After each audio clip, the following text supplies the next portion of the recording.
गुरु तत्व से कनेक्शन बैठना बहुत जरूरी है। आपके गुरु ब्रह्मा के रूप में आपके भीतर कार्य करते हैं। वो आपको जीवन देते हैं, आध्यात्मिक सृजन करते हैं, इसीलिए ब्रह्मा है।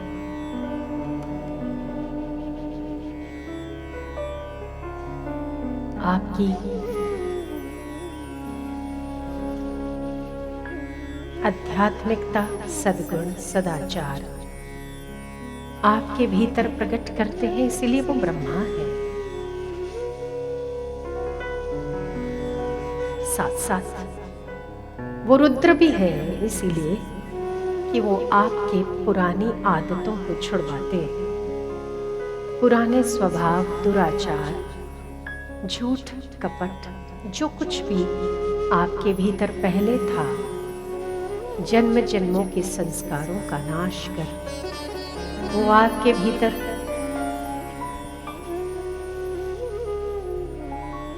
अध्यात्म का बीज बोते हैं। वो रुद्र भी है और वो ब्रह्मा भी है। अब जब दोनों हो जाता है, तब आपके भीतर भक्ति प्रस्फुटित होती है। परमात्मा क्या है, सत्य क्या है, असत्य क्या है, ज्ञान क्या है, अज्ञान क्या है, आप क्यों जन्म लिए हो, आपका उद्देश्य क्या है। परमात्मा आपका जन्मसिद्ध अधिकार है उसकी प्राप्ति करना, और आपके भीतर भक्ति प्लवित करके आपके चित्त में भगवान का पोषण करते हैं, इसीलिए वो पालन करता है। वो विष्णु है। अज्ञान का नाश कर ज्ञान का पालन करते हैं। नास्तिकता का नाश कर भक्ति को प्लवित करते हैं, इसीलिए वो विष्णु है, नारायण है।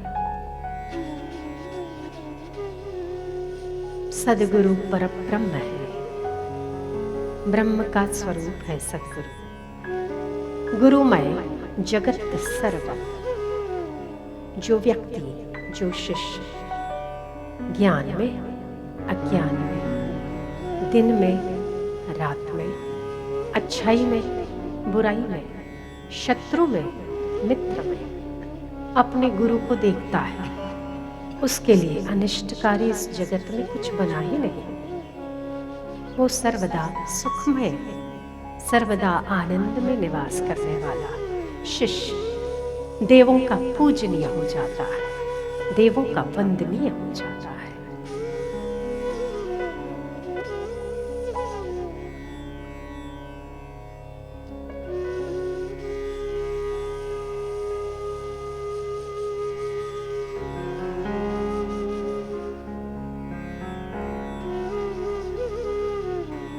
श्वासोश्वास को धीमा करो।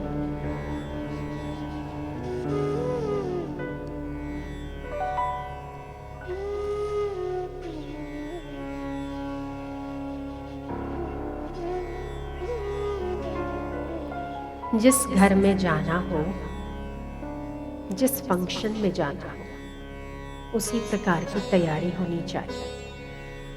यदि आप बड़े व्यक्ति से मिलने जा रहे हैं, तो आपके पास गिफ्ट भी वैसी होनी चाहिए और आपकी साज सज्जा भी वैसी होनी चाहिए। आप अपने गुरु को भीतर बुला रहे हैं और आप उनसे मिलने जा रहे हैं। वैसे तो गुरु कभी शिष्यों से अलग नहीं होते, पर फिर भी आज गुरु पूजन का दिवस है, तो जैसे हमारे गुरु शुद्ध बुद्ध नित्य चैतन्य स्वरूप है, उसी प्रकार हमें भी पवित्र होकर ही उनके पास जाना चाहिए। मन शांत हो, चंचलता रहित हो, बुद्धि स्थिर हो।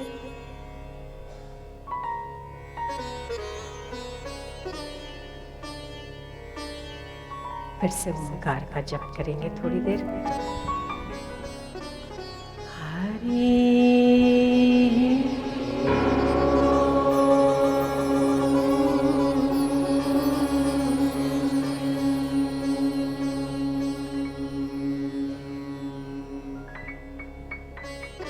हरि हरि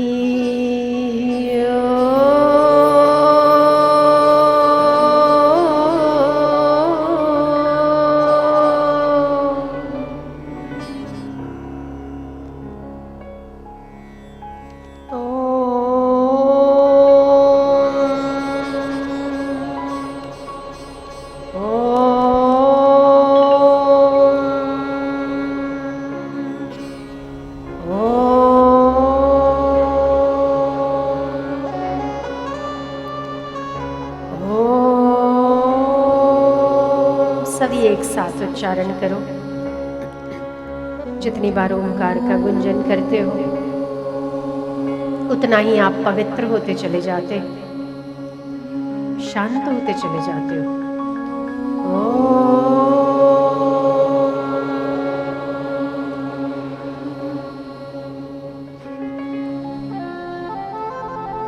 अपने सीधे हाथ की उंगली जिससे तिलक लगाते हैं आज्ञा चक्र में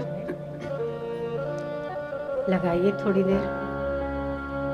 वहां अपने गुरु को या ओंकार को देखने का यत्न कीजिए।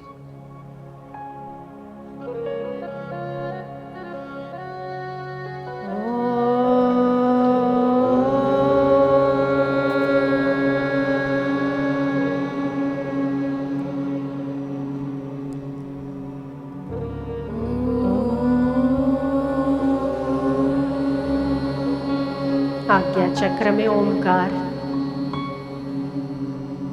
थोड़ी देर लगाकर छोड़ दीजिए। वहां पर ध्यान केंद्रित करने का यत्न कीजिए। ओंकार देखने का यत्न करिए।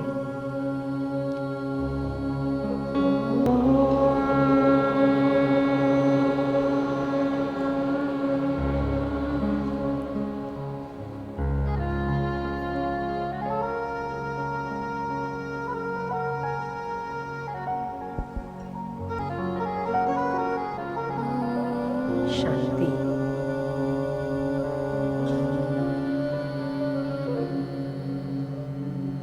विचार रहित, कामना और कल्पना रहित।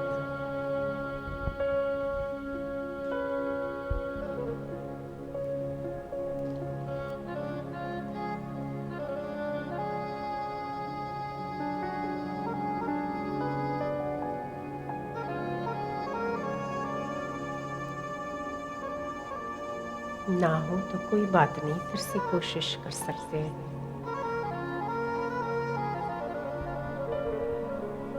ओम ओम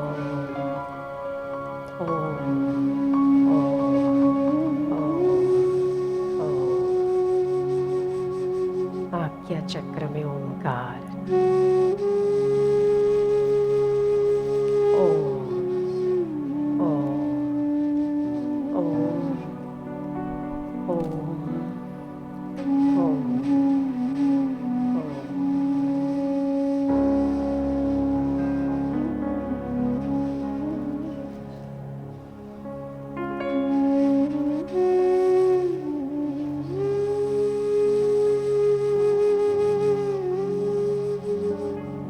अब आपके हृदय में आपके गुरु को सिंहासन दीजिए।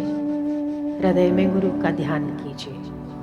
गुरु और गुरु की शक्ति दोनों ही आपके भीतर काम करती है।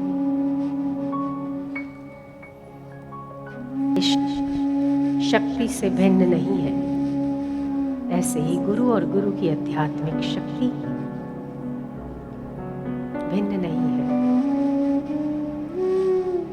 आपके हृदय में दोनों हाथ हृदय पर आवाहन करें अपने गुरु का आपके हृदय में, क्योंकि ये वही स्थान है जहाँ पर बैठकर वो नियंत्रण करते हैं, मार्गदर्शन देते हैं। तभी तो कहते हैं ना कि जब बुद्धि और हृदय में द्वंद्व उत्पन्न हो तो सदैव हृदय का साथ दीजिए। क्यों? क्योंकि हृदय हमेशा सच बोलता है। क्यों? क्योंकि हृदय में सदैव गुरु का वास होता है। ये हृदयेश्वर, मेरे हृदय के मालिक, आओ मेरे हृदय में विराजमान हो जाओ। वैसे तो पूजा उसकी की जाती है, जो दूर हो, जो हमसे अलग हो। नित्य मेरी सांसें तेरी पूजा करती है, उसमें अलग से पूजन विधि की आवश्यकता क्या है? पर फिर भी मुझे आज वो हक मिलना चाहिए। मैं पूजा करूं और आप मेरी पूजा को स्वीकार करते चले जाएं।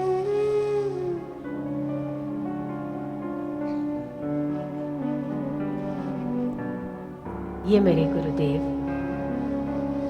विराजमान होइए मेरे हृदय में,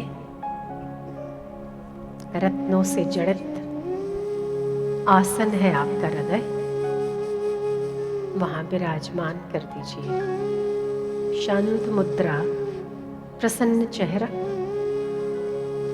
नूरानी निगाहें, केवल आपको देखती हुई, आपको निहारती हुई। ये आपका अपना रोशनी घर है, पर्सनल है।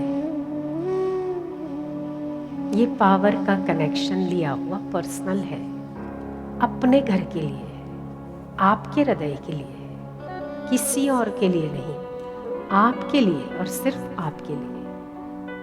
और वो सिर्फ आप ही के हैं। आने दीजिए ना उनको, हृदय में विराजमान करने दीजिए ना, होने दीजिए।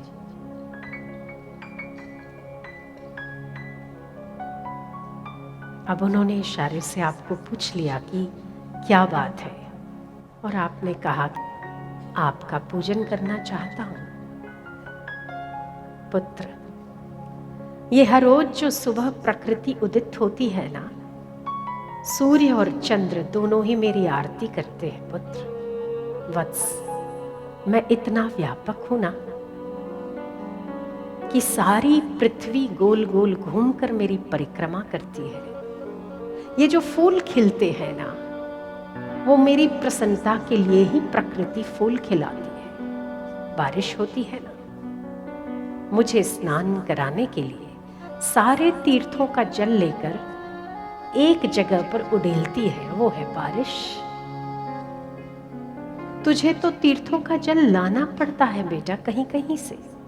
मेरे पास चलकर स्वयं आता है, पता है? जहां ये चरण पड़ते हैं ना, वह स्थान तीर्थ बन जाता है। गुरुदेव, आप परब्रह्म स्वरूप हो, ये मैं जानता हूं, फिर भी मेरा भी तो पूजन करना बनता है ना।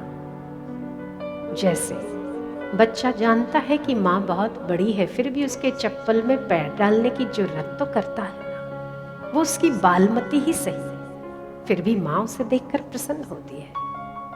वो मेरी बालमती ही सही, फिर भी आप व्यापक विशाल परब्रह्म का इन छोटे छोटे हाथों से पूजन तो करने दीजिए।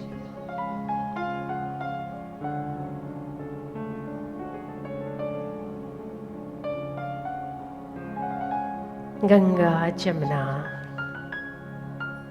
सरस्वती, गोदावरी,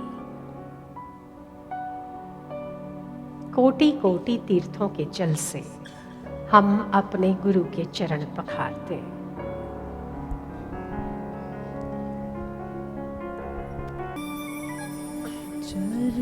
ब्राह्मण मंत्रोच्चार करेंगे।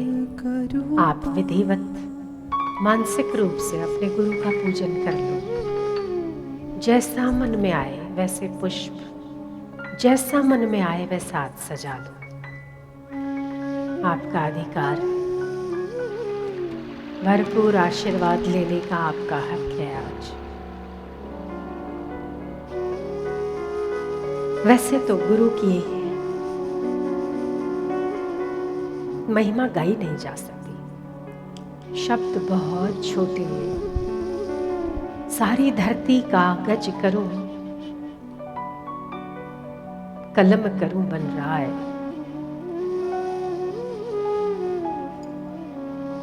सात समंदर मसी करूं, गुरु गुण लिखा न जाए। गुरु के गुण लिखे नहीं जा सकते। परमात्मा भगवान हमें संसार में भेजते हैं बंधनों के साथ, गुरु बंधनों से छुड़ाने का काम करते हैं। हरि भेजते हैं जब हमें, तब अज्ञान का आवरण लेकर भेजते हैं। गुरु उस अज्ञान के भांडे को फोड़ देते हैं। उस महान से महान तप, ये सारा ब्रह्मांड ही गुरु की उत्पत्ति है।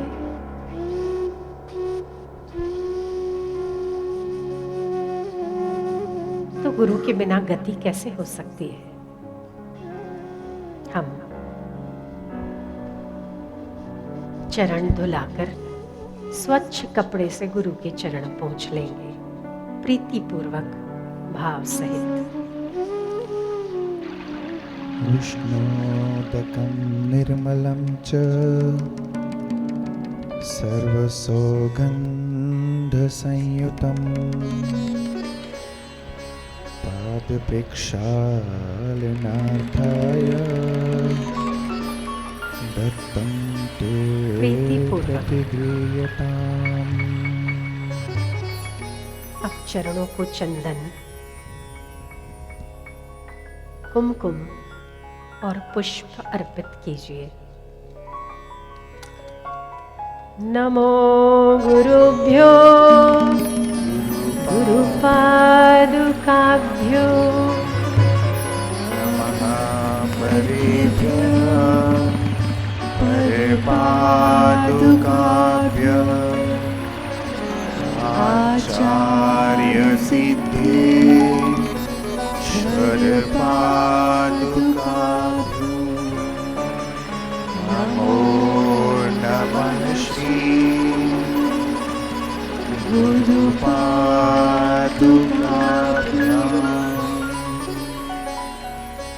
आपके हाथ धो लीजिए और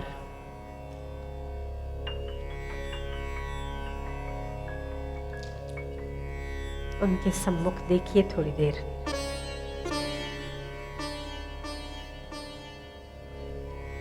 विशाल ललाट, चमकती हुई आंखें, मुस्कुराता हुआ चेहरा,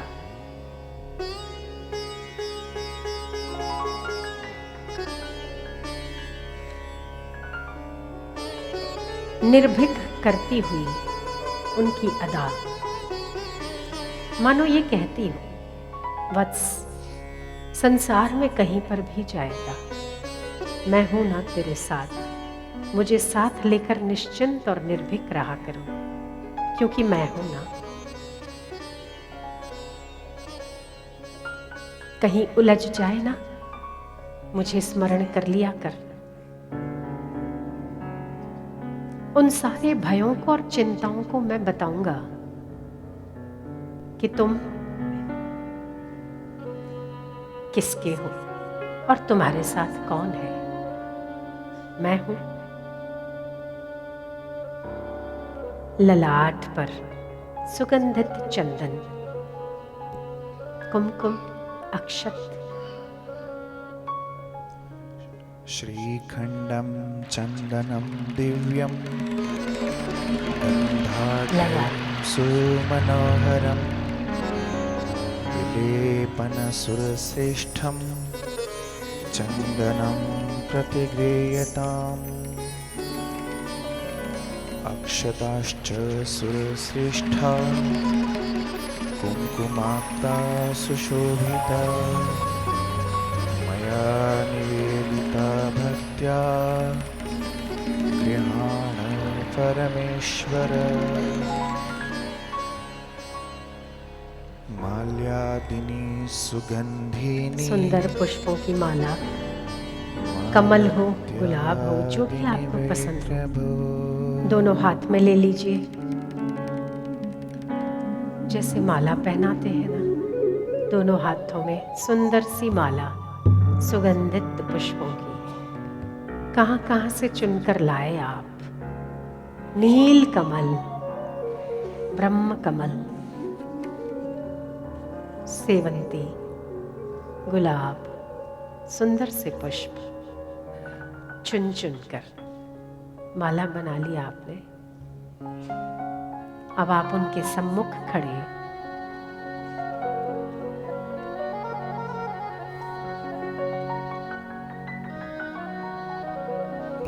पहना दीजिए।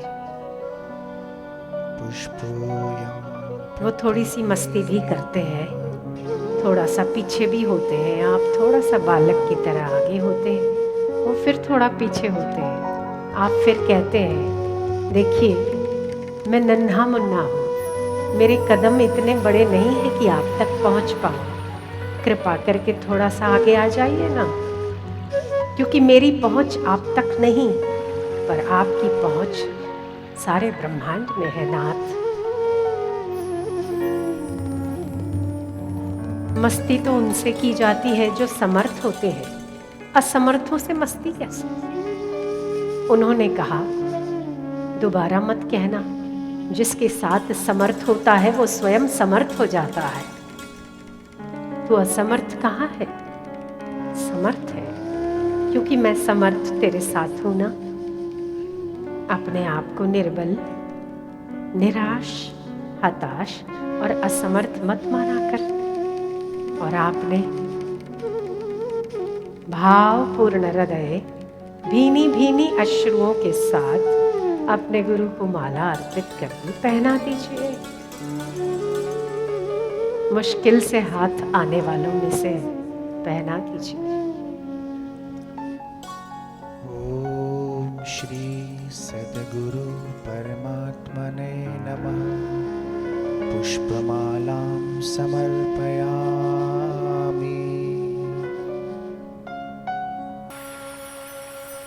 गुरुर्ब्रह्मा गुरुर्विष्णु गुरुर्देवो महेश्वरः। गुरु साक्षात् परब्रह्म।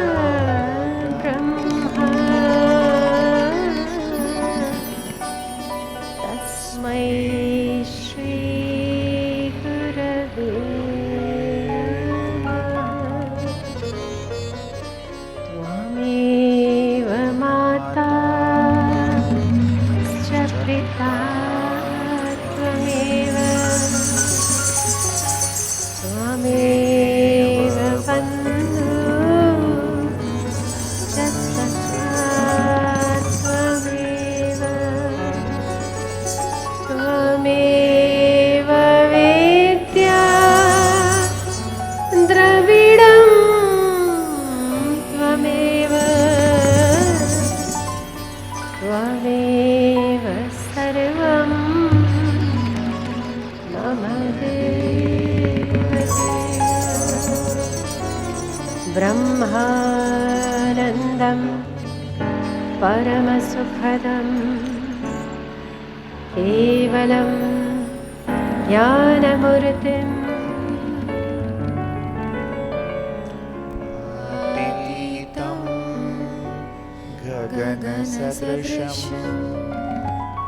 तत्त्वमस्यादिलक्ष्यम्। एकं नित्यं विमलमचलं सर्वधी साक्षीभूतं भावातीतं त्रिगुणरहितं श्री सद्गुरुं तं